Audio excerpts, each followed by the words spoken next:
түскен соң жүрген болатын. Сол кезде енді ол сөйтіп машинада отырған кезде ол әңгімесі біткен соң мен сені жақсы көремін деген уже оның сөз өзгере бастады. Содан соң енді құшақтап сүйіп көкірегімнен ұстап санымнан ұстаған болатын. Сол кезде енді қолын қайтарған болатын. Сосын енді қолын қайтарып, сосын ол машинадан түсіп, мені түсірмекші болып алдыңа мен отырған жердің есігін ашып, қолынан тартып машинадан түсіріп алды. Сөйтіп машинадан түскен соң арт жағымнан құшақтап, айта бер. артынан құшақтаған соң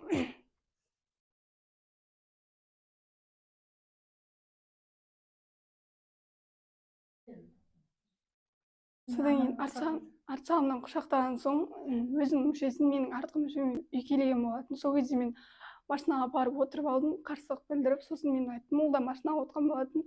Сосын енді үй жаққа алған жеріңізден апарып тастай салыңызшы дедім. Енді ол менің үй жағыма жақын емес қой, Көкпар сай жақ болатын, сәл алыстау болған. Енді сол кезде бопты деп машинасын алдырып, енді үй жаққа бара жатқан кезде осы бірінші поворотқа жақын жерге тоқтап, машинасынан бір тракка алып кеткен болатын. Сосын сол кезде сәл машинадан сәл алыстау жерде болған. Сосын енді не істеп жатқанын білмеймін, мен теріс қарап тұрған. Сол кезде машинадан түсіп, арам ой екем бірдеңе болып қалмасын деген ой болды да менде. Сосын енді өзім машинадан түсіп, үй жаққа жақын жерге тоқтаған соң бірінші поворотқа. Сосын енді үй жаққа бара жатқанда үйдің свет жанып тұр екен, үйдегілер іздеп жатыр екен. Мен содан қорыққанымнан кластасым үйіне барғам. Мен кластасым үйіне барған соң әже шықты, не істеп жүрсің деген, үйде ешкім жоқ, қорыққанымнан келдім деген.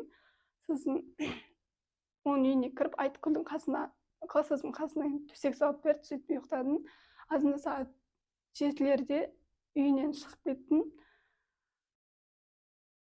Үйінен шығып кеткен соң, сол Сарыағаш жаққа баратын жол жаққа барып, жаңадан ашылып жатқан Адал-заправка бар ғой, сол жаққа қарай бардым.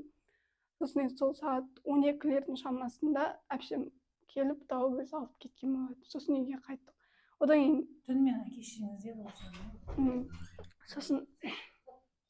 содан кейін